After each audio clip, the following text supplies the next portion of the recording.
at once. Are we having technical difficulties tonight? Or I'm seeing mics come and go. So this letter tonight is Brother Lawrence writing to a friend or to a person, and you'll see, not fully willingly, but trying to answer their questions and share with them the secret. And people wanted to know the secret because he had accumulated such a joy of being, such a bliss in just everyday work in his monastery as the cook, that people were curious, how did you do this? What's going on? How is it that you're so happy that you're having to hide this happiness, that you're actually having to control yourself from ecstatic moods, which would be a nice problem to have, or at least I'd trade a few of mine for it anyway. So the first letter, he says, since you desire so earnestly that I should communicate to you the method by which I arrived at the habitual sense of God's presence, which our Lord of his mercy has been pleased to vouchsafe to me, I must tell you, it is with great difficulty that I am prevailed on by your importunities, and now I do it only upon the terms that you show my letter to nobody. Well, I don't think that happened. Here we are studying that letter, but greatly happy, or very happy and appreciative of this person for sharing it and for not throwing the letter away. But the beautiful thing that he introduces here, it's interesting that the same thing motivated him to share this insight as motivates God to move us forward in our spiritual quest, and that is earnestness. You know, Sri Ramakrishna said he said three things are the most important thing, and I used to always start my lectures with these three things, so I'll wander in that direction tonight. The three most important things, according to the world's religions that I've stumbled upon so far anyway, is, of course, the first one is love, right? That we know from Jesus, to love the Lord your God with all of your heart, with all of your soul, and with all of your strength. And for the Christian, that there's a second one that says to love your neighbor as yourself. In Vedanta, we are quite happy to have those as one, that the highest worship we can offer to the beloved is to worship him or her in each one of us, and to recognize that divinity that's there. So that's the first. The other first of what is most important is sincerity and earnestness. Remember, Sri Ramakrishna says, if you're looking for the market, you just need to walk out of your door with an earnest and sincere attempt to find the market, and you're going to get there. You'll just ask one person, and they say, oh, go down that way to the right, and ask the next person. They said, oh, yes, you're almost there. A little bit farther, it's down on the other side of the street, you know. Eventually you get there. And what got you there? Your brilliance, your abilities? No, your earnest desire to find the market. And so Thakur says that in this life, if you are earnest and sincere in your prayer to know your nature, in your prayer to know the truth of what this is, be sincere. And Mother herself will take responsibility for getting you there. She will come and take your hand and deliver you to the freedom that you're looking for. And of course, the third first, is truth. It's a commitment to truth. Now, what is truth? Well, the truth they're talking about, or one of the aspects of truth that they're talking about there, is that inner alignment. Remember, we've talked about that three things should always be in alignment. Anybody remember what they are? Okay. That's it. Your words, your thoughts, and your actions should always be the same. If you're into hypocrisy or into image, you spruce up your image while the inside rots. You know, that's kind of like what Jesus talked about that. He says, you're whitewashed tombs. Outside you're painted so nicely white and decorated, but inside you're full of dead men's bones. You know, you're barking up the wrong tree. So this truth is presenting yourself as you are, being courageous about what you are, being honest and straightforward about it, and saying, thinking, and doing things that are in alignment. So you don't have different behaviors for different people and different truths for different friends. You're a single person because the most important thing to you is honesty, straightforwardness. So those three are the most important things. So this earnestness that this person is making this request is being answered with this letter, even though he's not really into it, you can see. This method by which I arrived at the habitual sense of God's presence, which our Lord of his mercy has been pleased to vouchsafe to me. So it's interesting, we're asking Brother Lawrence, how did you do it? And he's saying, well, you're asking me to tell you something that God did. I didn't do it. It's not like I figured out the pieces. You know, I was just earnest and sincere in my effort.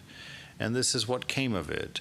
I must tell you that it is with great difficulty that I am prevailed on by your importunities, and now I do it only upon the terms that you show my letter to nobody. And so in this sense, he's protecting his ego, trying to prevent his ego from growing. You know, from worldly appearance, he has accomplished something great, and people are coming to him. Show us how you did it. Because we all believe ourselves to be the doers. We all believe ourselves to be the ones running this action. We haven't quite come to the understanding or to the accuracy of seeing, the subtlety of knowing, to recognize that this life is going on. We're passengers. We're observers of it. The body and mind have their karma, their wheel of samsara. They roll on. The body and mind know when they need to be fed. They know how to cook the food. They know they need to get money. They know they have to work at the job to do it. All of that's going to happen of its own accord, of its own rhythm. You are the observer of it all and watching it happen. And when we come to that level of perception, that subtlety of perception, when we've begun paying a very close attention to how the mind works and how the body works and how this world unfolds, we come to start to understand that we're responsible in the direct sense for very little. that very little. Now, the danger in that is we'd like to come to that realization fully right away and say, I'm not responsible. I'm not the doer. God's doing all this stuff. Well, it's true, but if you don't do the practice and you don't do the purifying of mind and the discernment of your subtle self, God may be doing it, but you're going to be hurting for it. You're going to be paying the karmic prices. Why? Because you haven't separated out your identity from the things that are doing, from the body and from the mind. You have not found yet or established yourself in that refuge of knowing the self as soul, as spirit. That the spirit is the container of all that happens. That the spirit is not in what happens. The soul is the stage within which this entire world exists. When Swamiji says, I'm not in Alameda, but Alameda is in me. These things are apparent to someone paying attention.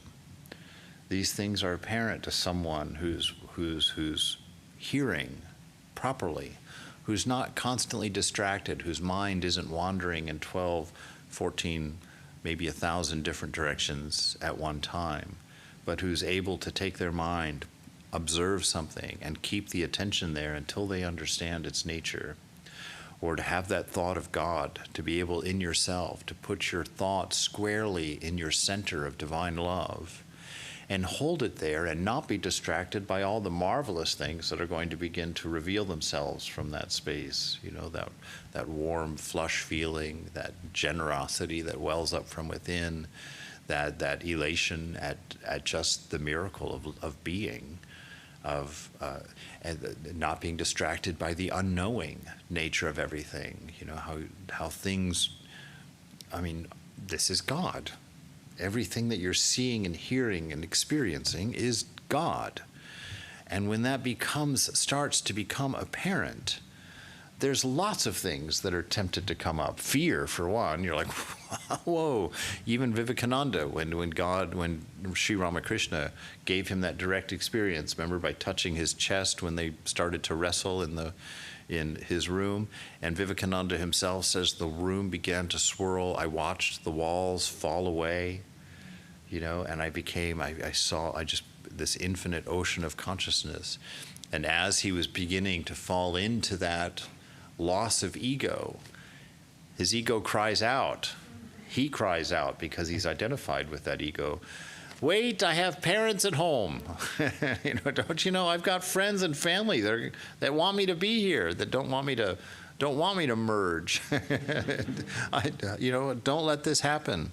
So this is the reason that we have to do such work in order to establish ourselves in grace, so that we're not hit by fear when that ego begins to diminish, when that idea of me as the doer begins to shake, begins to wobble a little bit, when our real nature begins to undo some of our wrong observations, some of our inaccurate assumptions, to be able to let go and to let this new knowledge arise within is a very challenging situation.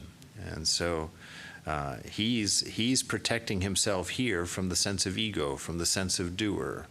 He doesn't want the ego to come in and start getting the idea, hey, yeah, I have done something pretty spectacular here, and for the right price, I might share it with you.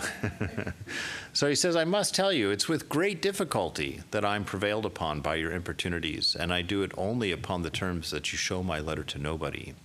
If I knew that you should let it be seen, all the desire that I have for your advancement would not be able to determine me to it. So he's pretty determined to not have that egoistic perception or idea of himself. And so this secrecy, and this is the reason also, we've mentioned this before, that within our tradition, it's not customary to tell people about your holy dreams, or to tell people about your visions, or to tell people about your spiritual experience. It's not that it's illegal. It's not like you're not allowed to do that, but you run a great risk at doing it. The way Swami Prabhupada shared it with me, he said, when you have one of these experiences, whether it's, whatever it is, let's pick a grand one. You see shining letters of a mantra appearing in fire in front of you in the world, as you're going on. That's one of his visions. So you have one of these. What happens, he says, is that energy, that ojas, that prana, that divine energy that becomes everything, that manifests as you, that energy is completely free and undefined inside. And it can be used and focused to bring your awareness, to bring you up into a higher consciousness, into a higher understanding. That energy can also be used, for your vices as well. And that energy can become crystallized into ego also. So if you have one of these wonderful experiences and you run outside and share it with the motive of wanting people to know that you've had an amazing experience, you want people to know that you're of a certain accomplishment in spiritual life, well, you've taken one of the most beautiful gifts that you've been given and you've used it to build ego. You've used it to increase your delusion about what you are. And so that's why someone as spiritual and as established as our brother Lawrence is, would be so adamant about not having that happen. He does not want this beautiful thing that has happened to him, this gift from the divine that has been given to him. He does not want it to become the thing that builds his delusion, that exacerbates his ability to see, how am I going to say that? Exacerbates his inability to see God. Maybe. I think that parses out, right? Anyway, if I knew that you should let it be seen, there's no way that I could not motivate myself to write this down.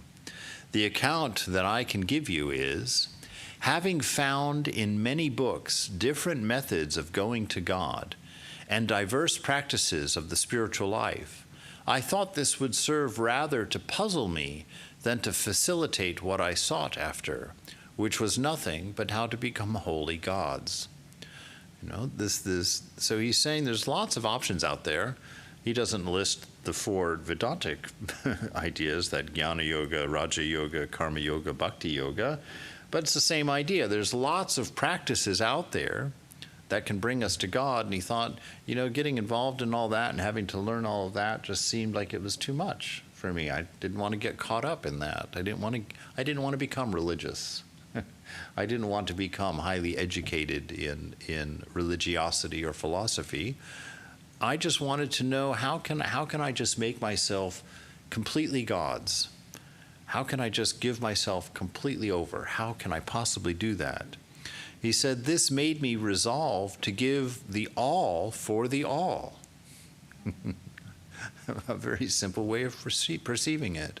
If I want everything, which is to be holy gods, to be entirely given to the beloved, then I should give everything. I should give my all for all. So after having given myself wholly to God, that he might take away my ignorance, take away my sin, take away my wrongdoing, take away my wrong thinking, the things that I've held on to that's gotten me into this predicament of living a life that somehow doesn't seem to be fulfilling, of living a life where everything that I want always seems to be one more step away from where I am, you know? It's like I get a raise and it's not 2 days before I'm thinking about the next one, you know? I come back from my vacation and the second I sit down in my cubicle, I'm ready to go for the next one. Next, you know, the year is too long for that 2 weeks. And so I'm living this life, and you have two options. You either have to face this beast head on, you know, to find that honesty, to do the work that needs to be done in order to fix that situation, or you need a string of distractions.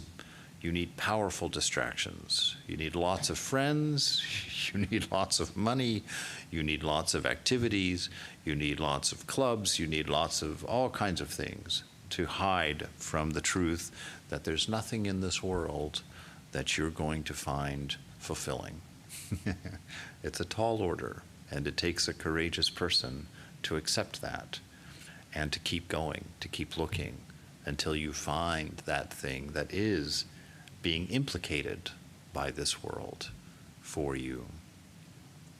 I renounced for the love of him everything that was not he, and I began to live as if there was none but he and I in the world. So he sets himself up here a little bit of an imagination as at first. So first of all, my motive is love. I'm dealing with God on the level of love. I'm going to do this because I love the divine. I love love. I love love itself. My highest ideal is to live for love. You know, there was a time when after I'd been in the monastery for like 6 years where I went through a little bit of a crisis of faith. And I was sitting there trying to think, are you sure? Like, you know, I was sitting in that shrine and I was like, wow, dude, you've done a pretty extreme thing here. Are you sure? You know, and I sat there thinking, okay, well, what am I doing? You know, what exactly am I going up for? What if I've thrown my entire life into this practice and it turns out that there's nothing? What if I just die and it's over? I said, okay, well, let's say that that's true. What am I doing? I'm living for love. I'm on a quest to be the most loving, caring, compassionate person that I can possibly be. Does that not sound like a good enough endeavor?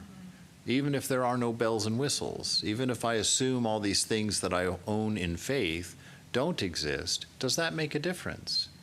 Because I have to live this life. It's here in front of me. It's an opportunity for something. And what better thing to spend it on than love, than on intelligence, than on mining or indulging in the very sense of being, which is one of my favorite things these days, just that being. You can find so much bliss in a moment if you're having a really difficult day, if things get really dark for you. If you just shut down for a minute, close your eyes, and just become aware. Don't think about anything in particular. Don't use the mind. Shut the mind down and try to just become aware of all the signs that you are. Feel your whole body. Feel the air going in and out.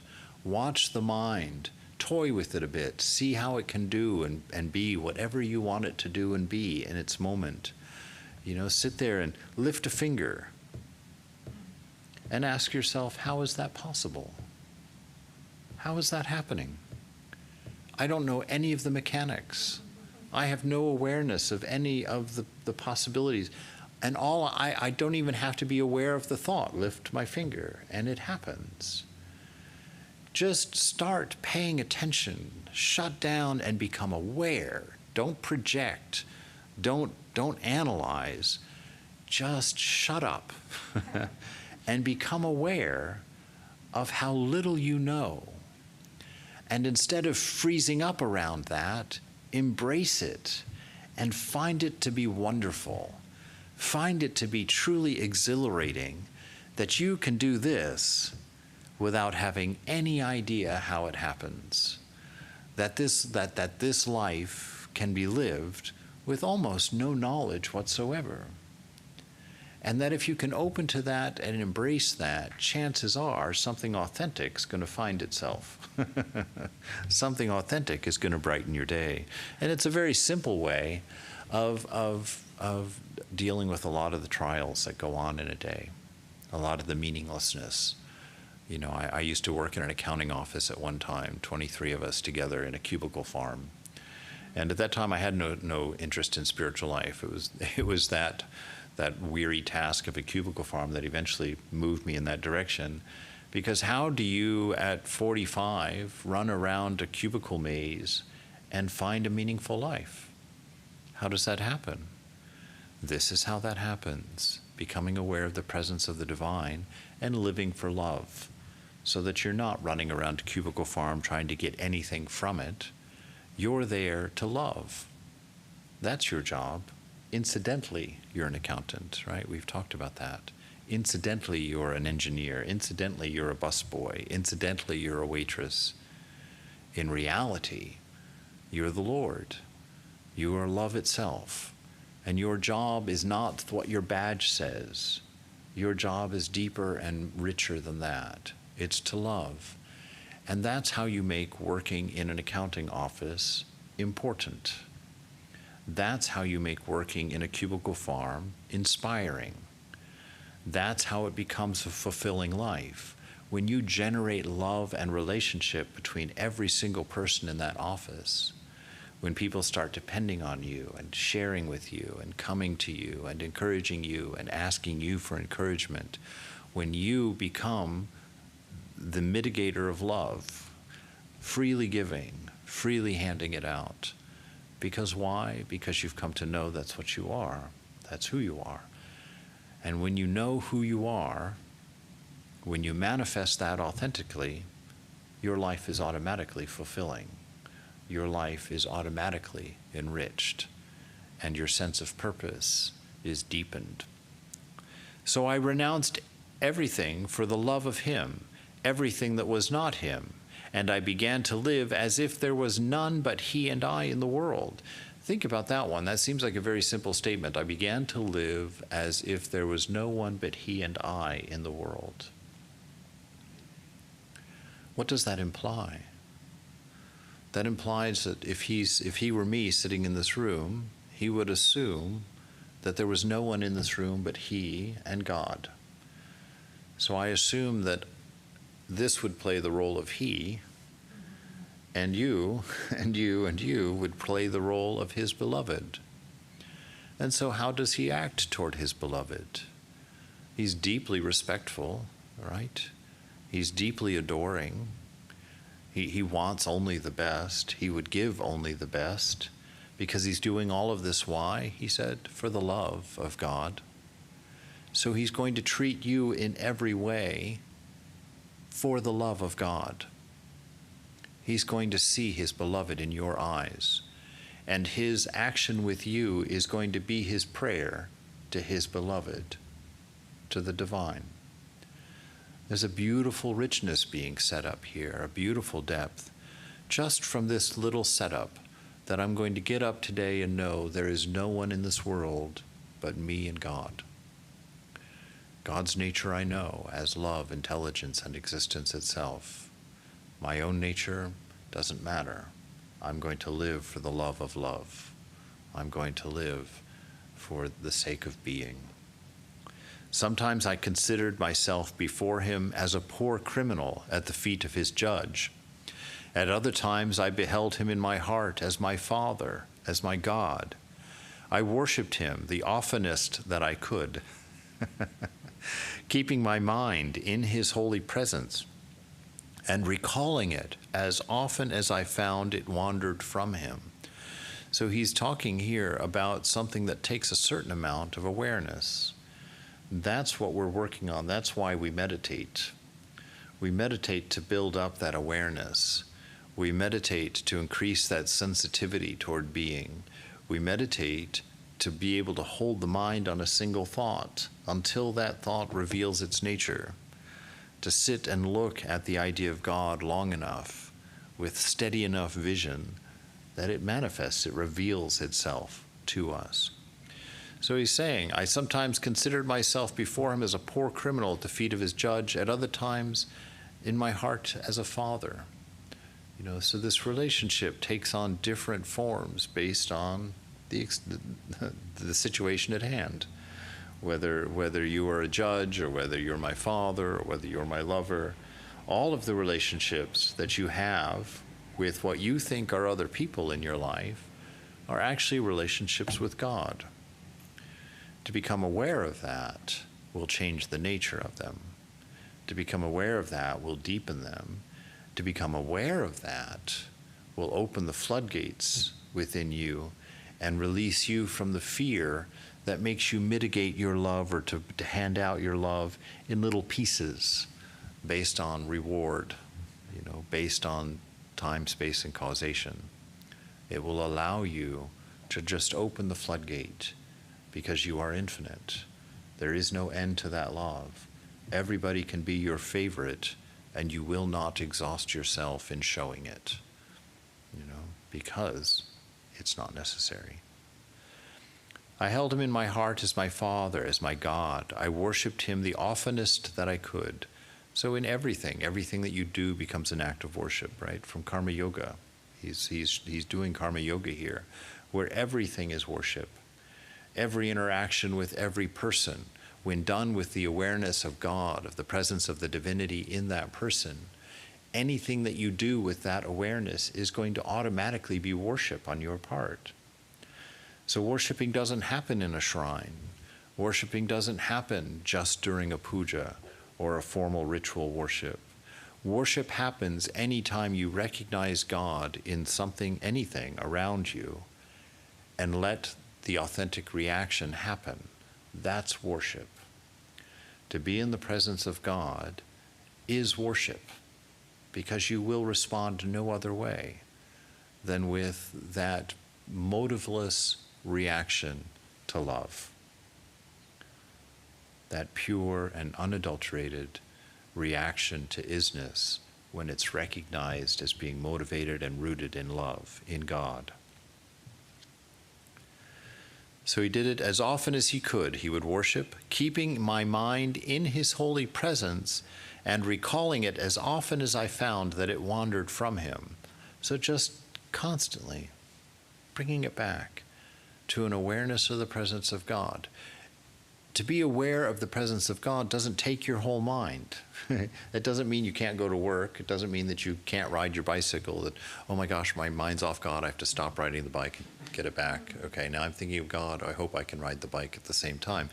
The awareness of God frames everything and enables you to be deeply involved in everything without being deeply attached to everything. Because things lose their individual nature and become manifestations of that one to you. So you know that the love that you're enjoying with this person in front of you right at this moment does not have anything to do with that person as a particular. It's because that same divinity that is everywhere is in that person. And so when that person goes away, you don't have to miss that person, because that which you love in that person is in the chair, is in the next person, is in your own heart, is in everything that you're tasting, touching, smelling, seeing, or hearing. That is the nature of being. That's how attachment is removed. That is how we stop clutching things of this world, trying to make temporary things permanent, trying to make things that pass away stay. And that's when the misery ends, because our misery, all of our misery, comes from our attachment, our desire to have temporary things become permanent, because we haven't understood their nature. I found no small pain in this exercise. He's just as frustrated as you are with his mind. You know, when you sit down to meditate, you've got great hopes and dreams. I'm going to see God today. And you sit there and you find yourself snoring, and then you wake up and you're drooling, and then you realize that you only woke up because your head hit the pew in front of you. You know, these things. So it's no small amount of pain. And certainly when you practice the presence of God, this divine love, this divine perfection, what happens? You become acutely aware of your shortcomings. When you have God in your mind all the time, you become acutely aware of the rats that are running around in there. You know, you become acutely aware that you didn't clean the kitchen of the mind before you invited God in. And so, you know, that discomfort is there. You have to face what you are. You have to face the beast. When you're selfish, you're going to have to recognize it. You're going to have to see it and own it. And then you're going to have to let go of it. You know, even though your pride wants the other person to apologize first. You're not going to wait for that. You've got the presence of God within you, and that's going to make everything brutally important to resolve. So I'm saying this, and mothers, they're laughing even in my own mind right now, putting her list together. Oh, okay, monk. How about this? What about this situation you've ignored so far for weeks at a time? You know, indeed, it can be painful, but it's grace and faith in love that is everything in that situation. That's what gives you to know that with the divine presence being such a pure love, there's no recoil or punishment on the part of God for the condition of your mind. That disadvantage is built into the restless mind itself. The suffering isn't because of God making you suffer. The suffering is because you, who are that divine, are having to be separated from it, because the light is too bright, because the demand for truth is too high, because any number of things. And so we tend toward distraction. We tend toward not seeing, not paying attention. We tend toward delusion, because in this world, the only comfort that it has ever offered us is that distraction, a moment's peace from our pain. That's the reason people get sidetracked into drinking. It's not their love of the alcohol. It's for a moment they find peace from their suffering, find peace from this separation from God, find peace from not knowing, from not having any idea what's going on in this world. You know, this is why people do the things that they do in this world, not because they're horrible people, but because they don't know what else to do. They're clutching at anything they can clutch to find that semblance of God, that semblance of peace, that semblance of tranquility inside. You know, this is why Thakur says, why God says, why Jesus says, why Buddha says, take refuge in the divine alone. Take refuge in truth alone. Take refuge in love alone. You know, take the name of God And that is your refuge. That's where you go. It's going to be hard. You'll see a lot of things that you don't like. You'll see a lot of things that need to be changed. You'll see so many things you'll feel discouraged. It'll feel impossible. But Mother will teach you that none of these things have anything to do with your success, because your success is from grace. Your success is the fruit of love and the recognition of the divinity within you and everything. I found no small of pain in this exercise, and yet I continued it, notwithstanding all the difficulties that occurred, without troubling or disquieting myself when my mind had wandered involuntarily. I made this my business as much all the day long as at the appointed times of prayer. So he recognized, and he says a lot of these things over and over. And why does he say these things over and over? The same reason that Ramakrishna said things over and over. The same reason Jesus said things over and over. Because we've heard all of this before, and we're still sitting here tonight in as much ignorance almost as the first time we heard these things, right? We have to hear them again and again and again, because the mind is going to wander again and again and again. And we have to find the patience to just keep bringing it back, and not let that become the point. Not let the bringing it back become the practice, but the enjoyment of the presence of God is where we keep our attention.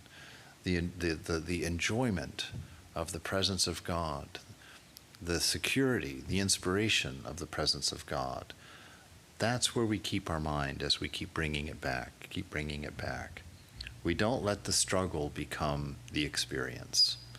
It's always off to the side. Yes, I struggle, but my attention is on the presence of God, on the presence of pure love, on the nature of love without condition.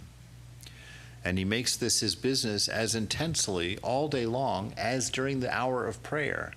So when you were doing your meditation this evening in Arati, you saw how carefully you were watching your mind, maybe. You saw for that hour, you were really trying to bring it back. He's saying, don't stop that at the end of the hour. Don't stop that when you walk out of this room. Keep that practice alive. Keep all day long using the same intensity of practice as you do during your set times of prayer. Always be as aware of your mind as you are during meditation, as you are during worship, as you are during prayer. I made it my business as much all the day long as at the appointed times of prayer. For at all times, every hour, every minute, even in the height of my business, I drove away from my mind everything that was capable of interrupting my thought of God. Wow. Wow. For at all times, every hour, every minute, even in the height of my business, I drove from my mind everything that was capable of interrupting my thought of God. Not everything that was interrupting my thought of God. He didn't let it get to that point. He drove out everything that was capable of drawing his mind away from God. If you wonder what it means when Jesus says, love the Lord your God with all of your heart, all of your mind, and all of your strength, this is what that means. That at all times, every hour, every minute, at the height of your busiest part of the day, you are driving from your mind everything that even has the capability of distracting you from the presence of your beloved, from the presence of pure love, and from that being your own nature, from the inspiration of life.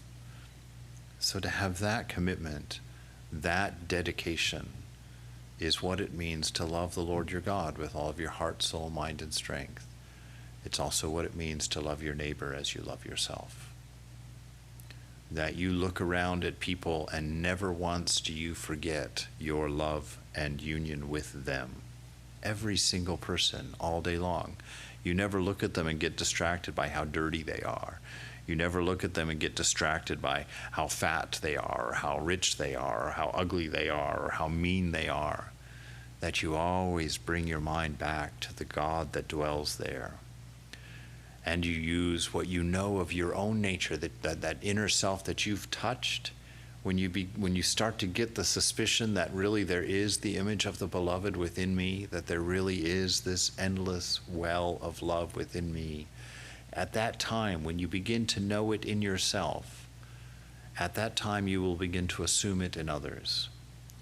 Because in this world, one of the interesting things that you'll come to know as you're trying to become aware of not being the doer will become the fact of how little that you know about anything out there. And all I ever know of you is what I know of myself that I project on you, right? I have zero access to your mind. I have zero access to your experience, to your history, to all of the things that are in your mind at this very moment. I will never know them.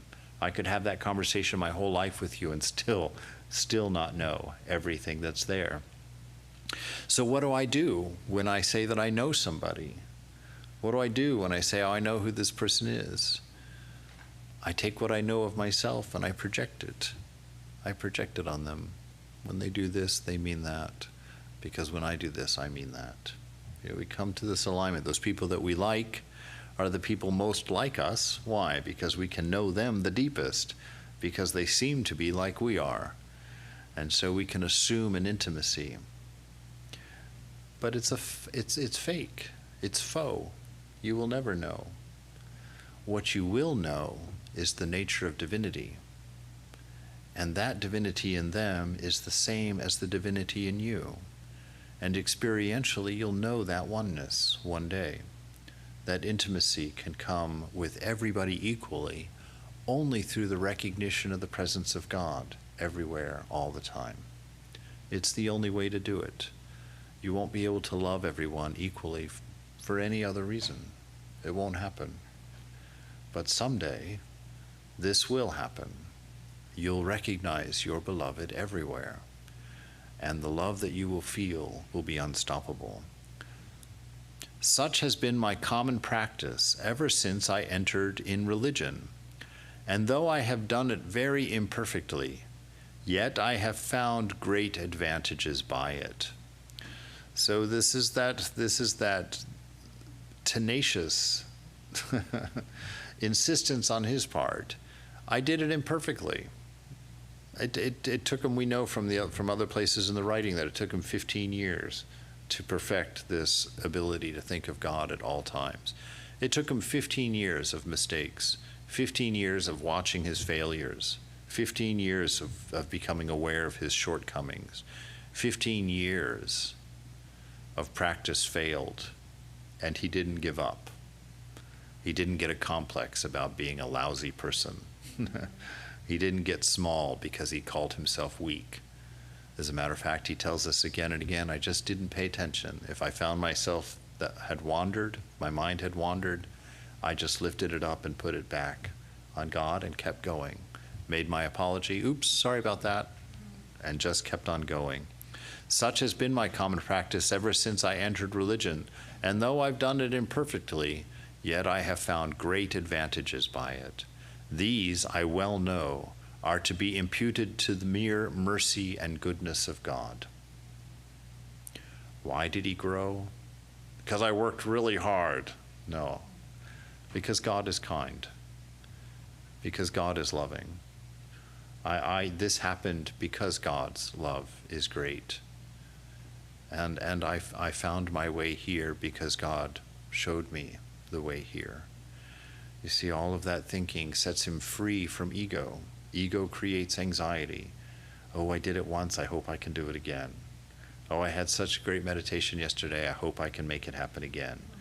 So that kind of thinking creates anxiety, and that anxiety creates discouragement. And that discouragement breaks down practice. And that breaking down practice encourages distraction. And distraction makes you forget your nature, makes you forget who you are, unnecessarily. These I well know are to be imputed to be the mere mercy and goodness of God, because we can do nothing without him. How do you know that? Because of Satchitananda. God is your existence. I'm going to say this every time we get together because it's fundamentally beautiful. Your very existence, the very fact that you know what you mean when you say I, is God's presence. God, I make this distinction. Simone Weil, that great sage from France, is where I learned this idea from, that God doesn't exist. God is existence. He's the noun of these things. He's the absolute, the unchanging reality, the perfection that has no imbalance, no movement, no adjustment, solid. He's not loving. She is love itself. She is not intelligent. She is intelligence itself. All of us are the verb. We are the manifestation of that absolute. You are loving. You are intelligent. You exist. But God is that existence that you are manifesting.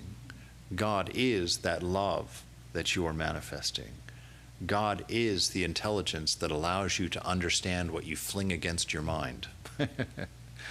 As the senses pour in their information to the mind, the fact that you know is because of God. The fact that you are is because of God. The fact that you can recognize love, having never been taught it, is because of God. God is your very life in an absolute, real, experienceable way. Know that. Dance in that. Fill yourself up to intoxication with that. Because this cannot be taken from you. It cannot be lost. It cannot be forgotten. It is the one permanent, immortal thing that is yours forever.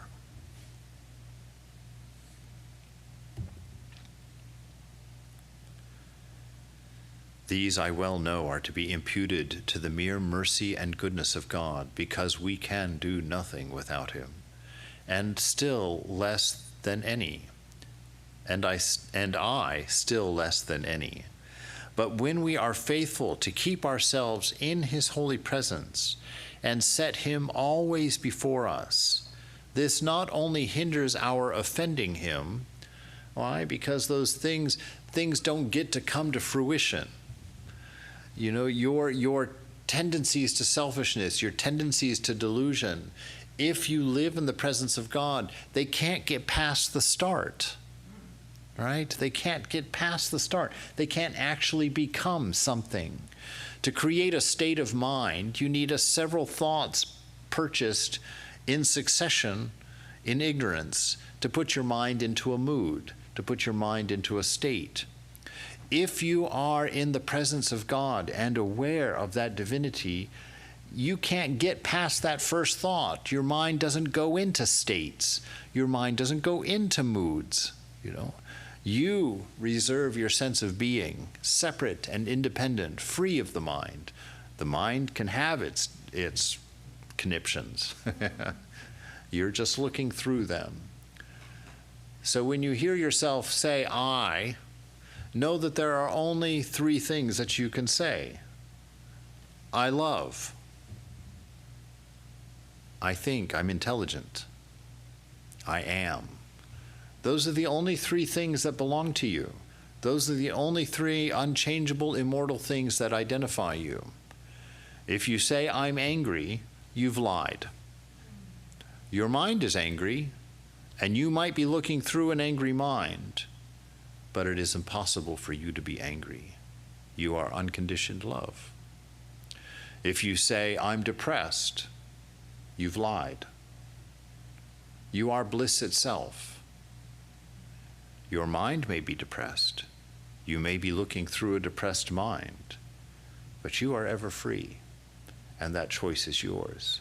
Know that separation, insist on that separation, and remind yourself of the three things that are always true. I am love, I exist, I'm intelligent.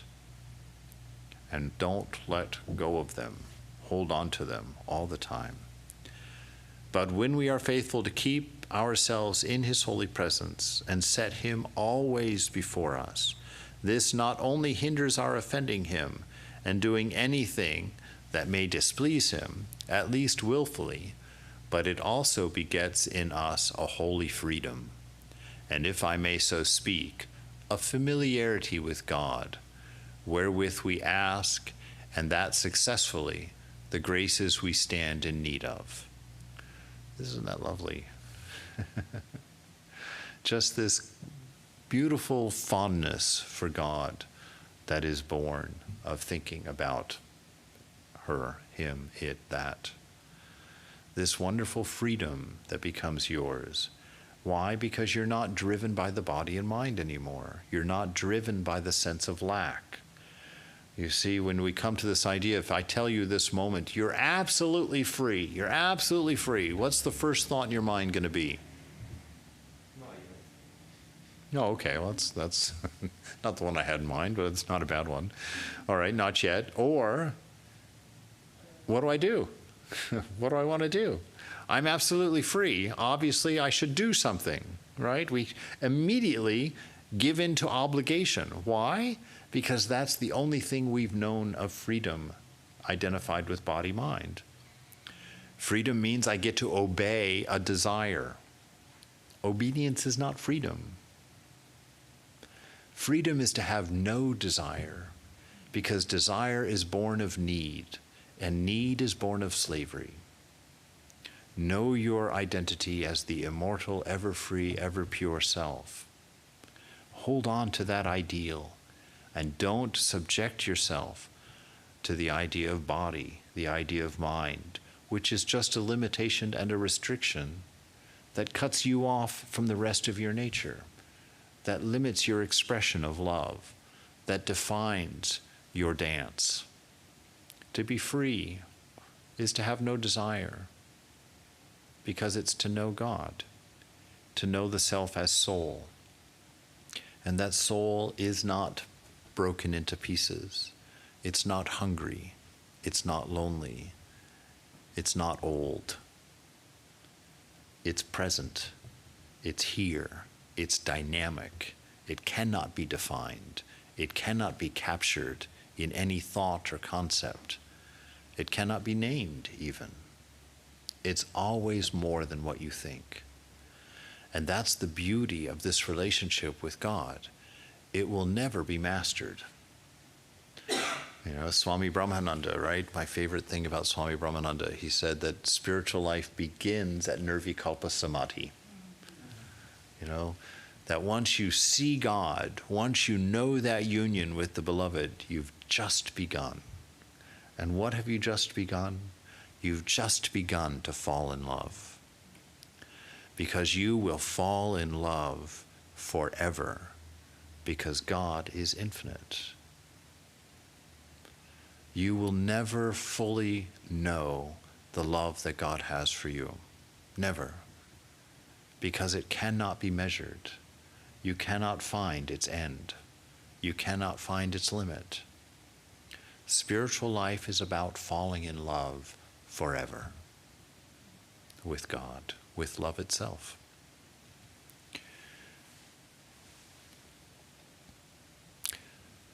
But it also begets in us a holy freedom, not driven by body-mind, and if I may speak, a familiarity with God, wherewith we ask, and successfully, for the graces that we stand in need of. In fine, by often repeating these acts, they become habitual, and the presence of God rendered, as it were, natural to us. Give him thanks, if you please, with me, for this great goodness towards me, which I can never sufficiently admire. And in that lies the secret to holy life, to becoming a saint. That's how you become a saint, right there. When you are faced with grace, when you are faced with the abundance of mercy that the divine has toward you and all of your failings, when you come to know that, when you come to believe that, when you come to trust in that, and that becomes the inspiration for your day, that becomes the inspiration for you getting up and starting, that's how you become a saint. That's how saints are born. It's a reaction to the reality of an infinite grace. What's that that saying I like to repeat? That infinite grace requires an infinite humility to accept it.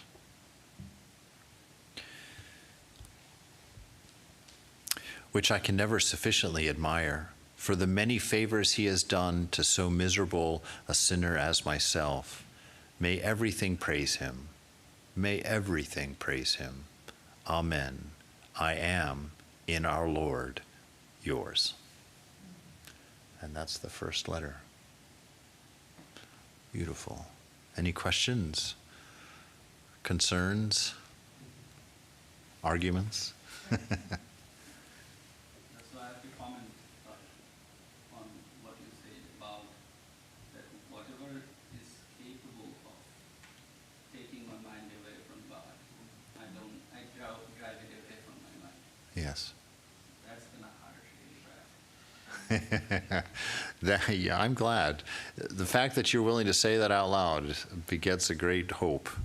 It is true, because we keep those things in our mind because we like them. You know, that's the hard thing to accept in spiritual life. The reason you haven't realized God is because you don't want to. It's not because you've got something to do or that you have something to fix. It's because you don't want to.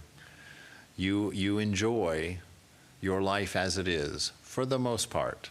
You make a few adjustments here and there, but you're contented. You know, yes, there's some suffering. Yes, there's a little of that. But by and large, I'm comfortable with my life. I know who I am. I know how to ride the bus. I know how to get to work. Things are working. I don't want any of this unknown. You know, I don't want to let go and drop into infinite love. I don't care how good it is. I don't want to let go. I'm not going to do it. Yes, that's it. And so we have to battle that. That's why discernment is so important. We have to come to understand how much suffering we're actually going through by insisting on our ignorance. We're not aware of it because we very conveniently stopped being aware of it. You know, because we've accepted it as reality. Oh, this is the way life is. Not really. It can be so much more, but will you take the risk? You know, that's the question. Will you take the risk? Yes. When I was like 4 years old, I knew clearly this lifetime is for freedom, for me to be free. And I've worked until now. I feel like I've arrived there. I feel totally free, but it's scary as hell. Yes. So you were talking about the freedom. So we should not want anything now, or we're totally free, or where is it going now? I have to let go and fall, or Yes. Well, it's a matter. This moment is divine. This moment is the only reality, right? So the first thing you have to let go of is any notion of a past, because that prevents you from being free. That determines how you act. That determines what you're going to do from this time forward, if you own the story of who you are. So you have to let go of the past. By letting go of the past, you become aware of the perfection of the moment. There's no longer these attachments which are making the moment seem like it's missing something. And because the moment doesn't seem like it's missing anything, that's the dismissal of desire. The future lays out all of your desires because you have to come up with plans to get them, right? So if you let go of your attachments, let go of your past, that automatically will show you the perfection of the moment. The perfection of the moment will unhinge all of the chains of future that was necessary for chasing after desire.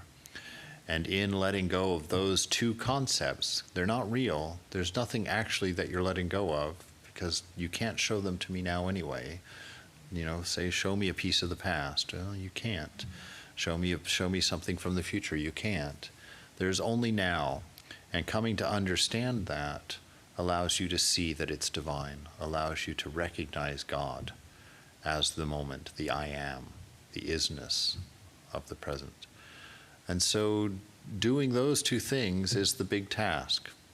Letting go of your story, letting go of this identity of what you are, the story of who I am, and being in direct relationship with the moment, so that you are manifesting, not doing, manifesting. You're not calculating out the next move. You're not taking in ideas and coming up with some plan of action. You are simply fully present, and which means that your nature is fully engaged with existence. You cannot take a wrong step. You will always act from a place of selfless love if you can be fully present, if you can let go of the past, let go of the idea of future, and just be here, now.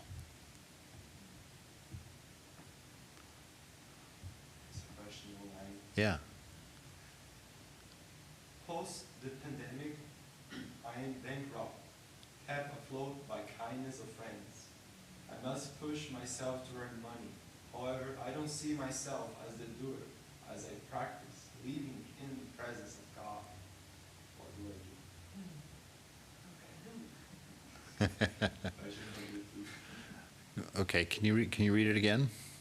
Yes, after the pandemic, he kept afloat by the kindness of friends, but he must push himself to make money. But he doesn't see himself as the doer because he's practicing the presence of God. Okay. So how do we do this? Well, that's a unique situation, to not be the doer and to ask what needs to be done. So in that, I mean, it's really going to mother. You know, if you're going to do what Brother Lawrence is doing, you do what's in front of you, whatever it is. You keep the presence of God actively aware in front of you, and you go forward.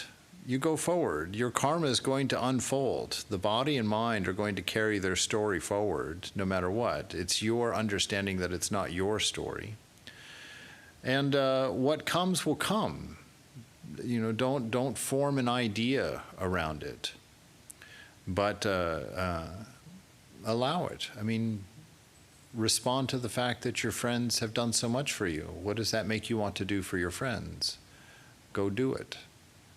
You know, whatever is motivated by the grace you've received is going to be a beautiful inspiration for action. Let it. What comes of it, who knows? You know, what manifests out of this time, who knows? You never did know. You never will know. You know, that which is unfolding is God. You will never understand it. Make yourself available to it and act out of what you know of yourself. You know, that you're loving, that you're intelligent, and that you exist. Put it together. Allow it to work. Allow it to be. Or be homeless. You know? Be a monk. Be completely unconcerned, if you can. And if you can't, ask Mother which restaurant you should work in. And fill out the application. Yeah. No, this idea of not being the doer, don't be deluded. If you got up and took a shower this morning, you consider yourself to be the doer. You know, it's this not being the doer is one of the final realizations. You can have the idea, you can have an intellectual understanding of it, but to actually know it is your moments from realization. All that would have to happen is to have your guru whisper in your ear, "Thou art that," and you'd be free. So know that that you don't have an accurate picture of your reality, which is what's causing the confusion. Move into a place of more awareness as to what's really happening in your mind, what's really happening in your experience of being, and be in that place. And I think Mother will answer your question. Yeah. Okay. Yeah, that's one of the giants. Saint Simon of the Mountain, Saint Gregory of Sinai. I think that's it, Saint Gregory of Sinai. Great names, though, for these monks. But one of the things he says, there's 3 beasts. I named them in my vlog 2 days ago. 3 beasts are hunting you. The first beast is the beast of forgetfulness. Forgetting your nature, forgetting that you're soul, forgetting that you are content and fulfilled and need nothing. He says the second beast is the beast of laziness, not to be engaged, to be idle.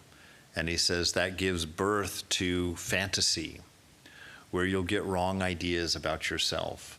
Ideas of pleasures of the past will play in your mind, and then your mind will decorate them and make them look irresistibly beautiful, and you'll be caught up in desire and lust. And then the last one was, oh goodness gracious, there was the beast of forgetfulness. The beast of ignorance. The beast of, what is it? I can't remember the word, but he talks about it in the sense that when you identify with body-mind because of the first one, the forgetfulness, and then the laziness that incurs, because the body and the mind are the cause of laziness, of that idleness, the fantasies that are born of that give you a wrong idea of yourself, and then you begin to take on issues that belong to things that are not you. And you start to take on identities that cause you to act in ways that are contrary to your nature, And so don't let that happen. To say that I am not the doer, that I understand that I'm not the doer, and yet I have to get a job, I understand that, but chances are one of those beasts has gotten hold of something, a fantasy about our actual position in life, our actual state of being. So just more introspection, more quiet. Sit more quietly for a while. All right. Offer this to Mother. Jai Ma, Jai Thakur, Jai Swamiji.